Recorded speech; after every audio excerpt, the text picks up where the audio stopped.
বনানীর আগুনে নিহত ২৫ জনের মরদেহ হস্তান্তর, আহত ২ জন আশঙ্কাজনক, উদ্ধার কাজ সমাপ্ত।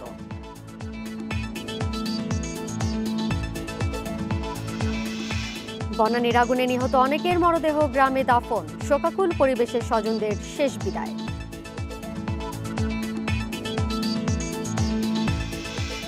নির্বাচন নিয়ে আগ্রহ হারিয়ে ফেলছেন ভোটাররা, গণতন্ত্র অকার্যকর হয়ে পড়ার শঙ্কা বিশ্লেষকদের। শাহজাদপুরে কিশোরীকে গণধর্ষণের পর বিষ পান হত্যার অভিযোগ, ইউপি সদস্য সহ গ্রেপ্তার ৩।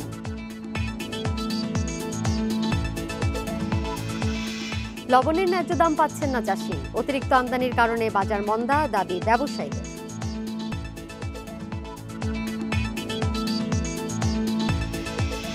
সবাইকে স্বাগত সমগ্র বাংলাদেশে। শিরোনামগুলি বলছিলাম, এবারে চলে যাচ্ছে পুরো খবরে। বনানীর এফআর টাওয়ারে আগুনে নিহতের সংখ্যা বেড়ে ২৫ হয়েছে বলে জানিয়েছে পুলিশ। সবার মরদেহই স্বজনদের হস্তান্তর করা হয়েছে। পুলিশের নিয়ন্ত্রণ কক্ষ জানায়, এফআর টাওয়ারে আগুনের ঘটনায় নিহত ২৫ জনের মধ্যে ৬ জন নারী এবং ১৯ জন পুরুষ। তাদের বেশিরভাগের মৃত্যু হয়েছে আগুনে পুড়ে, শ্বাসরোধে কিংবা বাঁচার চেষ্টায় লাফিয়ে পড়ে। নিহতদের মধ্যে অ্যাপোলো হাসপাতালে ১ জন, ইউনাইটেড হাসপাতালে ৩, সিএমএইচে ৪, কুর্মিটোলায় ৭ এবং ঢাকা মেডিকেলে ১০ জনের মরদেহ ছিল। দুর্ঘটনায় আহত ৭৩ জনের বেশিরভাগই প্রাথমিক চিকিৎসা নিয়ে ফিরে গেলেও ২ জনের অবস্থা আশঙ্কাজনক বলে জানিয়েছেন চিকিৎসকরা।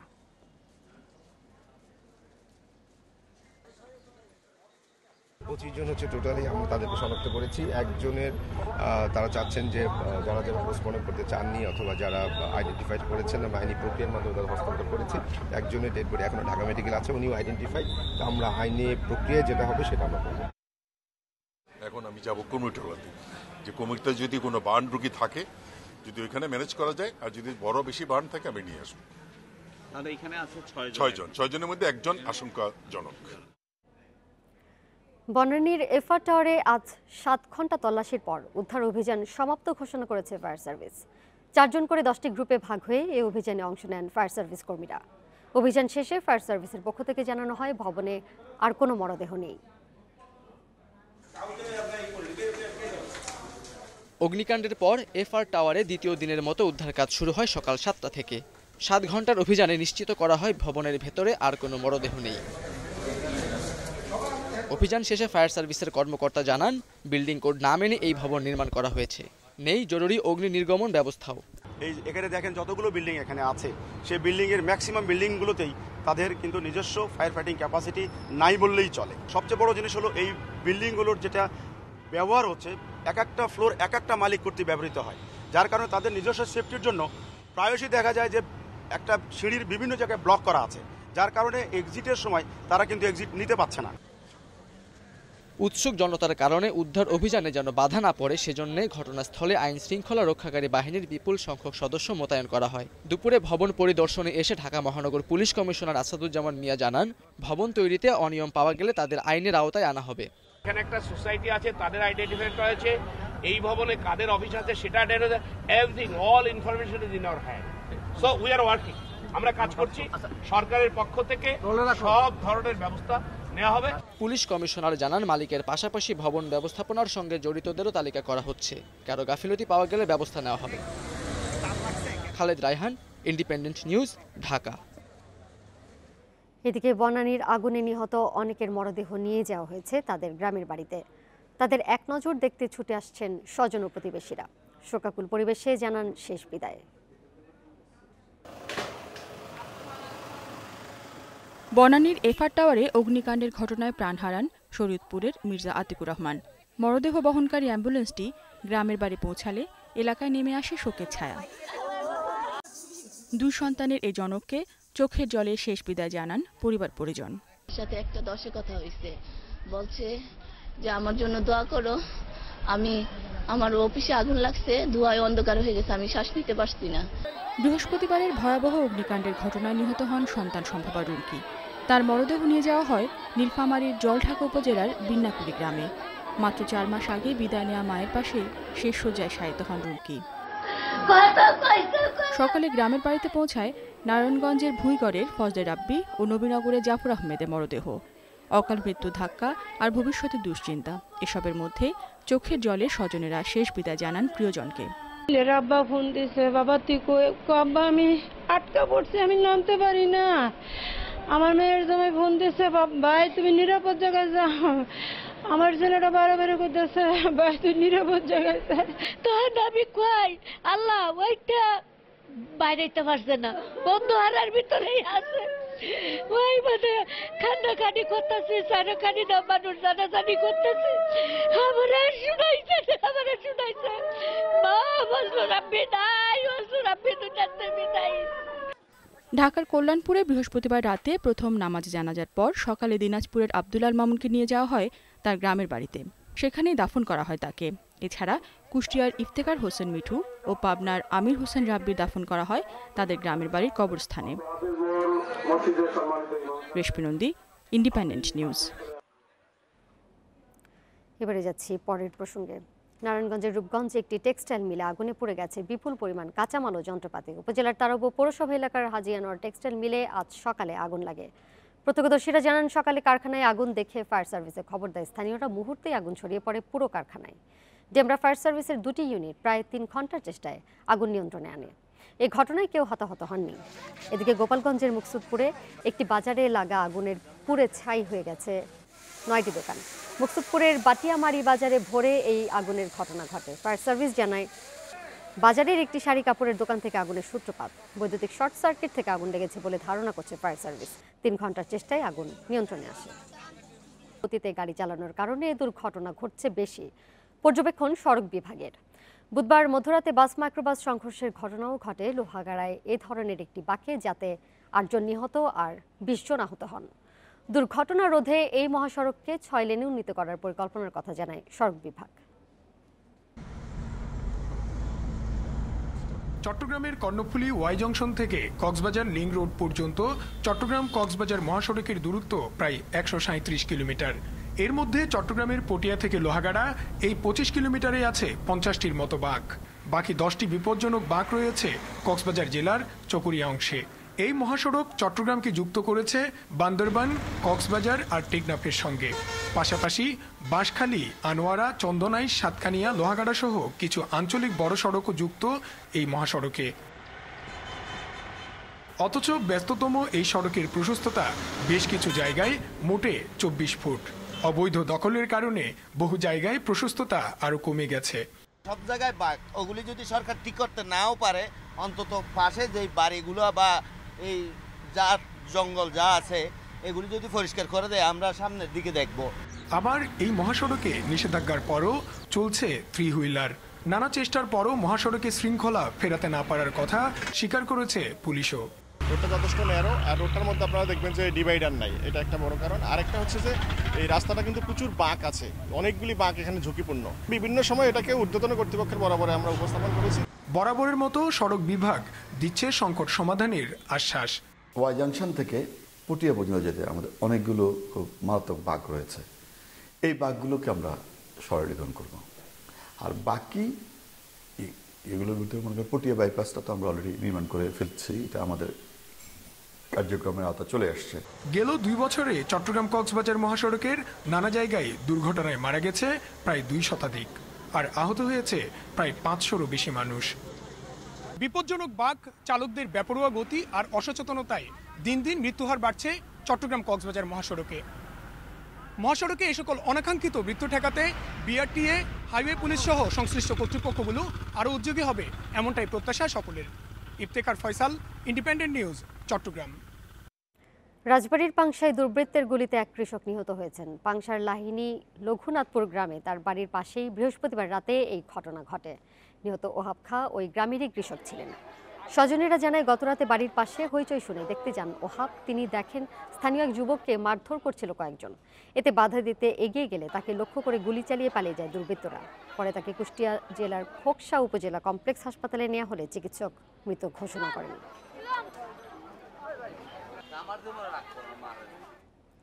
খাগড়াছড়ির নুনছড়ির দেবতাপুকুর এলাকায় জমি জমা নিয়ে বিরোধের জেরে একজন নিহত হয়েছেন, আহত হয়েছেন আরও অন্তত 7 জন।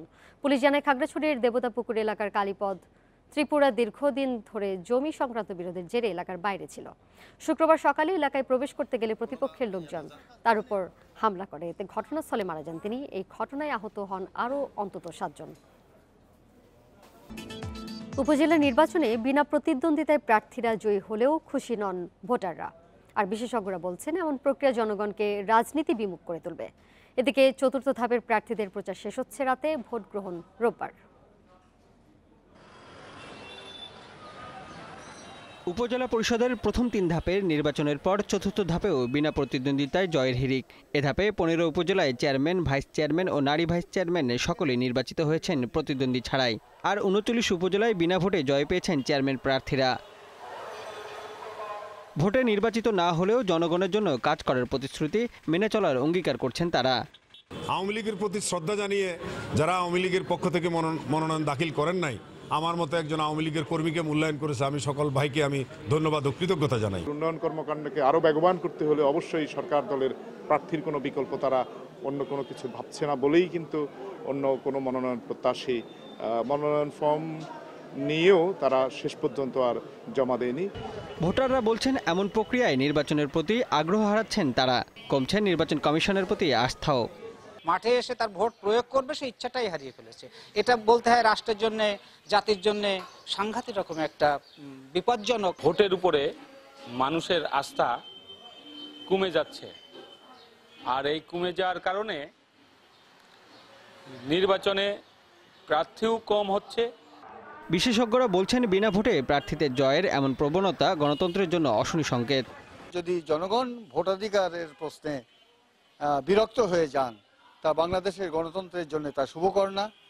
বিনা নির্বাচনে যারা নির্বাচিত হচ্ছেন সেখানেও নানান কলাকৌশল অবলম্বনের ভিতর দিয়েই হওয়াই হচ্ছে। বিনা প্রতিদ্বন্দ্বিতায় নির্বাচিত হলো আর নাকি প্রতিদ্বন্দ্বিতা করে নির্বাচিত হলো, সবারই অবস্থা একই।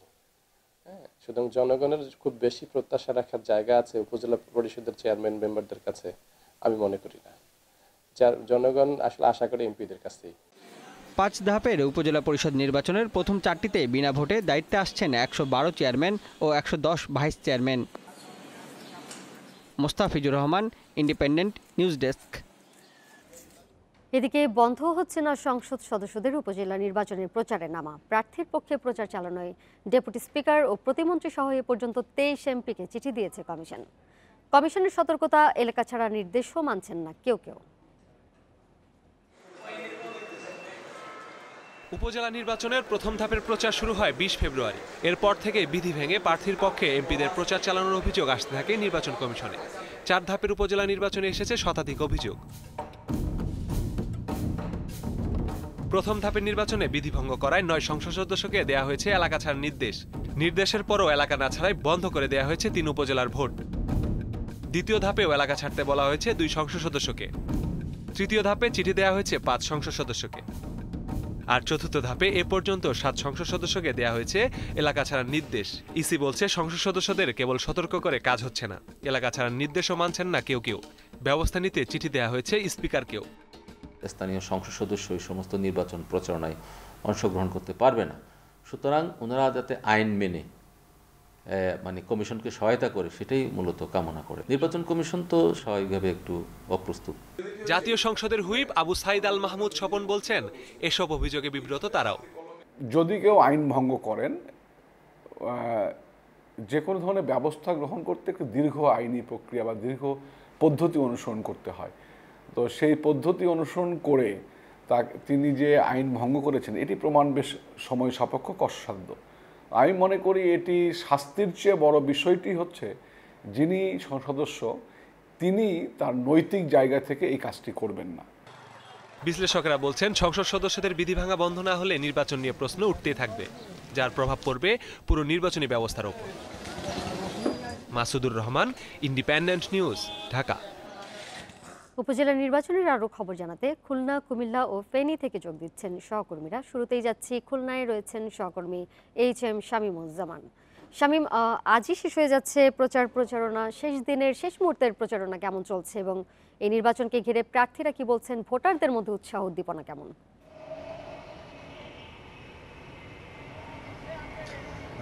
তার আগে একটু বলে নিই, খুলনাতে কিন্তু 9টি উপজেলা, এই 9টি উপজেলার মধ্যে আসলে 8টিতে নির্বাচন হচ্ছে। এই 8টির মধ্যে কিন্তু আবার 2টি উপজেলা অর্থাৎ বটিয়াঘাটা এবং ফুলতলা উপজেলার চেয়ারম্যান পদে ইতিমধ্যেই বিনা প্রতিদ্বন্দ্বিতায় নির্বাচিত হয়েছেন। আর অপর যে 6টি উপজেলা রয়েছে সেই 6টি উপজেলায় চেয়ারম্যান প্রার্থী রয়েছেন 21 জন। আর সব মিলে যে 8টি উপজেলায়, 8টি উপজেলায় আসলে ভাইস চেয়ারম্যান প্রার্থী রয়েছেন 40 জন এবং মহিলা ভাইস চেয়ারম্যান রয়েছেন 33 জন। যেহেতু আর একদিন পরেই সেই কাঙ্ক্ষিত উপজেলা পরিষদের নির্বাচন, তো এই মুহূর্তে কিন্তু আসলে ভোটারদের মধ্যে এক ধরনের অনুভূতি, উৎসব যেমন বিরাজ করছে তেমনই কিন্তু কিছুটা হলেও শঙ্কা রয়েছে। কেননা খুলনার যে জেলা রয়েছে, খুলনা জেলায় কিন্তু 391টি কেন্দ্র রয়েছে। সেই 391টি কেন্দ্রের মধ্যে 258টি কেন্দ্র কিন্তু গুরুত্বপূর্ণ, অর্থাৎ 67% কেন্দ্রই কিন্তু আসলে গুরুত্বপূর্ণ হিসেবেই দেখছে প্রশাসন। সেই দিকটা বিবেচনা করেই কিন্তু আসলে ভোটাররা অনেকটাই শঙ্কিত, অনেকটাই আসলে উদ্বিগ্ন যে আসলে ভোটের সময় কি হবে বা ভোটের আগে বা ভোটের পরে আসলে আইন শৃঙ্খলা পরিস্থিতি কোন পর্যায়ে থাকবে, স্বাভাবিক থাকবে কি থাকবে না। তবে আমি এই বিষয় নিয়ে কথা বলেছিলাম খুলনার রিটার্নিং কর্মকর্তা এবং খুলনার পুলিশ সুপারের সাথে। তারা যেটা বলছেন যে আসলে নির্বাচনকে কেন্দ্র করে যাতে আইন শৃঙ্খলা পরিস্থিতি যাতে স্বাভাবিক থাকে সেই জন্য কিন্তু আসলে প্রশাসনের পক্ষ থেকে সর্বোচ্চ ব্যবস্থা ইতিমধ্যেই গ্রহণ করা হয়েছে। আমাদেরকে যেটা জানানো হয়েছে যে গুরুত্বপূর্ণ, আপনি আমাদের সাথেই থাকুন। আমরা যেতে যাচ্ছি কুমিল্লায় সহকর্মী তানভীর খন্দকারের কাছে। তানভীর, আপনি খুলনায় সহকর্মী শামীমুজ্জামানের কথা নিশ্চয়ই শুনছিলেন। কুমিল্লাতে কতটি কেন্দ্র এ পর্যন্ত ঝুঁকিপূর্ণ চিহ্নিত করা হয়েছে এবং সেখানে প্রচার প্রচারণা কেমন দেখছেন? আইন শৃঙ্খলা পরিস্থিতি কেমন? আপনাকে জানিয়ে রাখি যে কুমিল্লায় পঞ্চম ধাপের নির্বাচনে যে 13টি উপজেলার তফসিল ঘোষণা হয়েছিল সেখানে কিন্তু এখনো পর্যন্ত মাত্র 60টি উপজেলায় নির্বাচন অনুষ্ঠিত হবে। কারণ এর আগেই 5টি উপজেলাতে 3টি পদে একক প্রার্থী থাকা 5টি উপজেলাতে বিনা ভোটে তারা বিজয়ী হয়েছেন। আর গতকাল হাইকোর্টের একটি আদেশের কারণে কিন্তু অন্য আরো একটি উপজেলার নির্বাচন স্থগিত করা হয়েছে। সেক্ষেত্রে এখনো পর্যন্ত কুমিল্লাতে 60টি উপজেলায় 487টি ভোট কেন্দ্রে ভোট গ্রহণ করা হবে। আমরা পুলিশ এবং রিটার্নিং কর্মকর্তা যারা আছেন তাদের সাথে কথা বলেছি। তারা আসলে প্রত্যেকটি কেন্দ্রকেই সমান গুরুত্ব দিয়ে দেখছেন, এমনকি ঝুঁকিপূর্ণ বলতে তারা যে শব্দটি সেটি ব্যবহার করতে চাচ্ছেন না। তারা বলতে চাচ্ছেন সবকটি কেন্দ্রকেই সমানভাবে গুরুত্ব দিয়ে নির্বাচনের দিন আইন শৃঙ্খলা বাহিনী মোতায়েন করা হবে। এই পর্যন্ত পুলিশ আমাদেরকে জানিয়েছে যে প্রায় 2800 পুলিশ সদস্য নির্বাচনের দিন বিভিন্ন কেন্দ্রে মোতায়েন থাকবে। আর আরেকটি যেটি গুরুত্বপূর্ণ বিষয়, এই পর্যন্ত কিন্তু কুমিল্লার বুড়িচং এবং ব্রাহ্মণপাড়ায় এই দুটি উপজেলার যে ভারপ্রাপ্ত কর্মকর্তাদ্বয় ছিলেন তাদেরকে কিন্তু নির্বাচন কমিশন নির্বাচনের সব ধরনের কার্যক্রম থেকে প্রত্যাহার করে নিয়েছে। তো সেক্ষেত্রে কিন্তু আমরা দেখতে পেয়েছি যে নির্বাচন কমিশন এবং পুলিশ প্রশাসন তারা কিন্তু কুমিল্লার এই উপজেলার নির্বাচন নিয়ে খুব কঠোর অবস্থানে আছেন এবং আগামী 31 তারিখ যে নির্বাচন অনুষ্ঠিত হবে সেদিন পর্যন্ত তারা সেই কঠোর মনোভাব ধরে রাখবেন বলে আপনিও আমাদের সাথে থাকুন। এবার আমরা সহকর্মী নাজমুল হকের কাছে যাচ্ছি, তিনি রয়েছেন ফেনীতে। নাজমুল, ফেনীতে সদর উপজেলা ইভিএমে ভোট গ্রহণের জন্য নির্বাচন কমিশনের কি ধরনের প্রস্তুতি রয়েছে এবং ইভিএমে ভোট দেওয়া নিয়ে ভোটাররা কি বলছেন?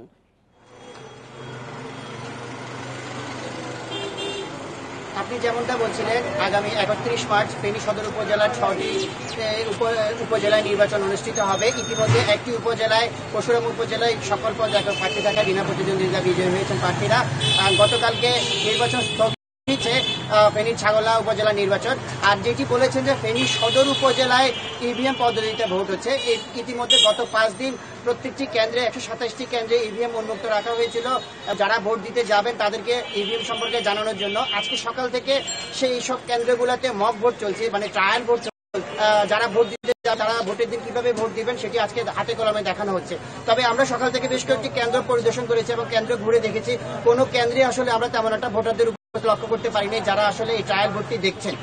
বিশেষ করে এখন পর্যন্ত আমাদের সাথে পুলিশের সাথে যেটি কথা বলেছে, কথা হওয়ার পর যেটি জানিয়েছেন যে ফেনীতে 127টি কেন্দ্র আছে, 127 এইসব কেন্দ্রগুলোতে কাজ করে যাচ্ছেন। আর এর পাশাপাশি আইন শৃঙ্খলা নিরাপত্তায় প্রায় 5000 সদস্য পুলিশ আনসারের প্রায় 5,000 সদস্য ভোটের দিন এই 6 উপজেলার সবগুলো কেন্দ্রে নিরাপত্তা নিয়ে যেতে থাকবেন। এখন পর্যন্ত আসলে ইভিএম সদর উপজেলায় যে ভোটটি হচ্ছে এই ভোট নিয়ে আসলে ভোটারদের মাঝে তেমন কোনো উৎসাহ উদ্দীপনা নেই।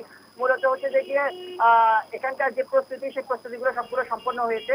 আগামী 31 তারিখ সকাল 8টা থেকে বিকেল 5টা পর্যন্ত ইভিএম এ ভোট হবে। তবে এর বাইরে আসলে কর্মকর্তাদেরকে প্রশিক্ষণ থেকে শুরু করে সব রকমের প্রশিক্ষণ সম্পন্ন হয়েছে, কিন্তু ভোটারদের যে উপস্থিতি সেই উপস্থিতিটা আসলে কতটুকু ইভিএম এ আসলে সাড়া পাওয়া যাবে এটি আসলে এখন দেখার বিষয়। উপজেলা নির্বাচনের সার্বিক প্রস্তুতির খবর জানাতে খুলনা, ফেনী এবং কুমিল্লা থেকে যোগ দিয়েছিলেন সব। সিরাজগঞ্জের শাহজাদপুরে এক কিশোরীকে গণধর্ষণের পর বিষ পান করিয়ে হত্যার অভিযোগ উঠেছে স্থানীয় 3 যুবকের বিরুদ্ধে। ঘটনা ধামাচাপা দেওয়ার চেষ্টার অভিযোগে স্থানীয় ইউপি সদস্য সহ 3 জনকে গ্রেপ্তার করা হয়েছে। তবে এখনও পলাতক রয়েছে মূল আসামিরা।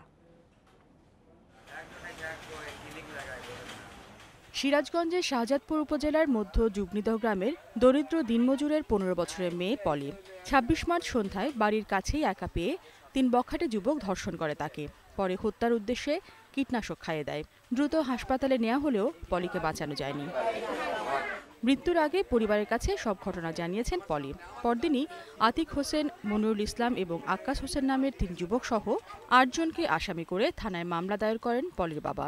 পলির পরিবারের অভিযোগ, ঘটনা ধামাচাপা দেওয়ার চেষ্টা করছেন স্থানীয় ইউপি সদস্য সহ গ্রাম্য মাতব্বররা। 3 জনের কথা বললো যে আমাকে যেসব কথা যেসব মনে করছে, আমার মরা ছাড়া কোনো বুদ্ধি নাই, আমি মরেই যাই, আমার এলাকায় আমি মরেই যাই। ভবিষ্যতে যদি কোনো আমার বোনের মেয়ের মতো যাতে দুর্ঘটনা না ঘটে আমরা তাই তদন্ত বিচার চাই, বুঝছেন। তাছাড়া জীবনে প্রতিটি ঘরে ঘরের মেয়ে এইরকম মারা যাবে। মূল আসামিদের গ্রেপ্তারে অভিযান চলছে বলে জানিয়েছে পুলিশ। অভিযুক্ত আসামিদেরকে গ্রেপ্তারের জন্য অভিযান অব্যাহত আছে। পোস্টমর্টম রিপোর্ট প্রাপ্তি সাপেক্ষে এবং তদন্ত শেষে আরও বিস্তারিত জানা যাবে। দোষীদের দৃষ্টান্তমূলক শাস্তি দাবি করলেন স্থানীয় এই জনপ্রতিনিধি। ধর্ষণের পর নাকি আবার কোনো বিষাক্ত জিনিস খাওয়া তাকে মেরে ফেলানো হয়। মানে যে 3টা ছেলে জড়িত এদের উপযুক্ত বিচার হোক বা শাস্তি হোক, এইটাই আমি সরকারের কাছে দাবি করব সবসময়। প্রভাবশালীদের চাপ উপেক্ষা করে আসামিদের দ্রুত গ্রেপ্তার করে বিচারের আওতায় আনা হবে বলে আশা পলির পরিবারের। Independent news desk. বগুড়ায় করতোয়া নদীর অবৈধ স্থাপনা উচ্ছেদের দ্বিতীয় দিনের মতো চলছে পানি উন্নয়ন বোর্ডের অভিযান। শহরের নারুলি বৌজার এলাকায় সকাল 10টায় শুরু হয়েছে আজকের উচ্ছেদ কার্যক্রম। এর আগে বৃহস্পতিবার সদর উপজেলার ভাটকান্দিতে করতোয়ার এলাকায় দিনভর অভিযানে উচ্ছেদ করা হয় 9টি অবৈধ স্থাপনা। পানি উন্নয়ন বোর্ড জানিয়েছে, প্রাথমিকভাবে ব্যক্তি ও প্রতিষ্ঠানের 30টি স্থাপনা উচ্ছেদ করা হবে। পরে পর্যায়ক্রমে গাইবান্ধা থেকে বগুড়ার বিভিন্ন এলাকায় উচ্ছেদ করা হবে সব অবৈধ স্থাপনা। পানি উন্নয়ন বোর্ডের এই অভিযান কাজে সহযোগিতা করছে জেলা প্রশাসন ও আইন শৃঙ্খলা বাহিনী।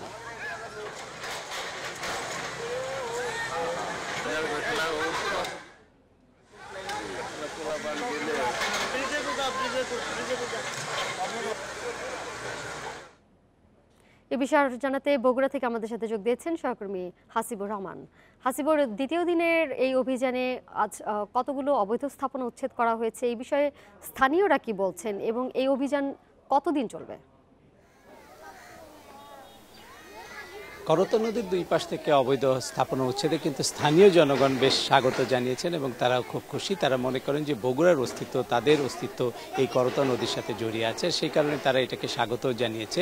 গতকাল 9টি অবৈধ স্থাপনা উচ্ছেদের পর আজ এখন পর্যন্ত 6টির মতো অবৈধ স্থাপনা উচ্ছেদ করা হয়েছে বলে আমাকে জানিয়েছে সংশ্লিষ্টরা। আর এর বাইরেও সন্ধ্যা পর্যন্ত এই স্থাপনা উচ্ছেদের কাজ চলবে এবং এটি আগামী কয়েকদিন ধরে চলবে, এমনটাই বলেছেন সংশ্লিষ্ট ম্যাজিস্ট্রেট সহ যারা এই কাজের সাথে সংশ্লিষ্ট রয়েছেন তারা। আপনাকে একটু যদি দেখে যে আমার পেছনে ঠিক ডান দিকটাতে যেসব এলাকা দেখতে পাচ্ছেন, এর পাশ থেকে কিন্তু আরও পূর্ব এবং পশ্চিম অর্থাৎ করতোয়া নদীর 2 তীর ঘেঁষে বেশ কিছু অবৈধ স্থাপনা রয়েছে, যেগুলোকে চিহ্নিত করেছে ইতিমধ্যে পানি উন্নয়ন বোর্ড।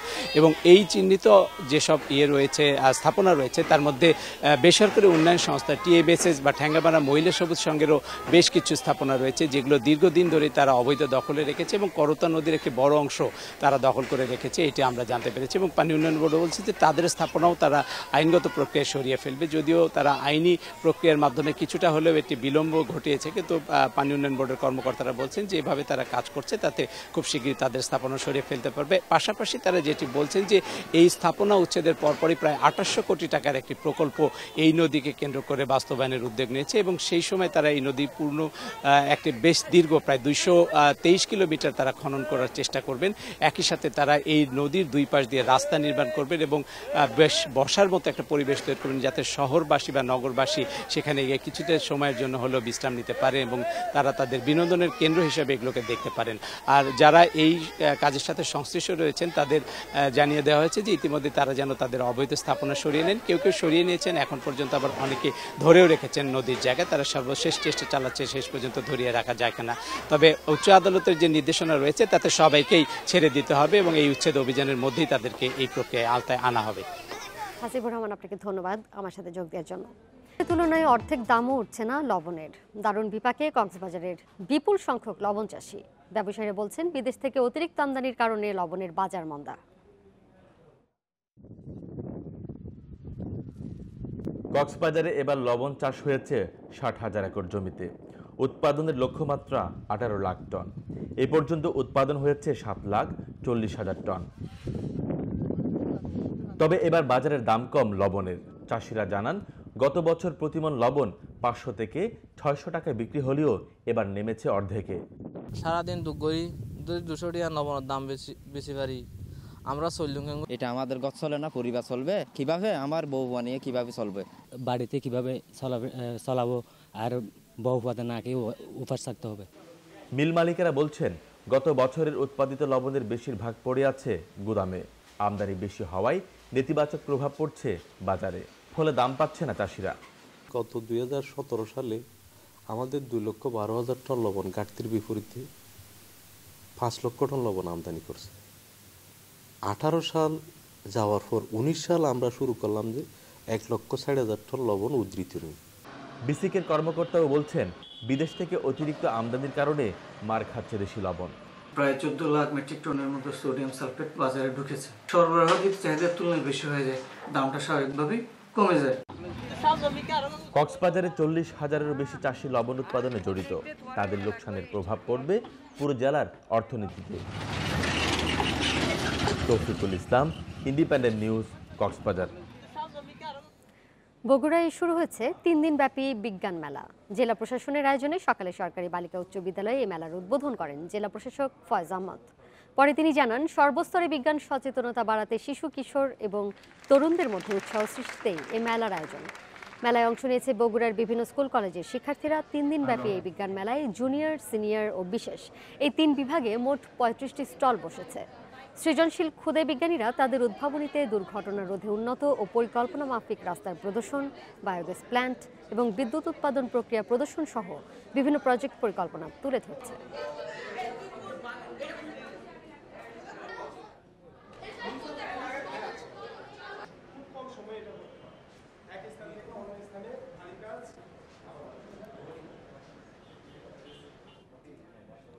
এর সাথে শেষ করছি সমগ্র বাংলাদেশ। শিরোনামগুলো জানিয়ে দেবো আরও একবার। বনানীর আগুনে নিহত 25 জনের মরদেহ হস্তান্তর, আহত 2 জন আশঙ্কাজনক, উদ্ধার কাজ সমাপ্ত।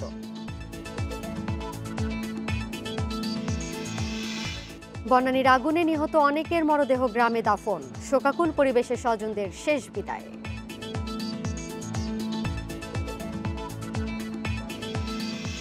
নির্বাচন নিয়ে আগ্রহ হারিয়ে ফেলছেন ভোটাররা, গণতন্ত্র অকার্যকর হয়ে পড়ার শঙ্কা বিশ্লেষকদের। শাহজাদপুরে কিশোরীকে ধর্ষণের পর বিষ পান করিয়ে হত্যার অভিযোগ, ইউপি সদস্যসহ গ্রেপ্তার 3।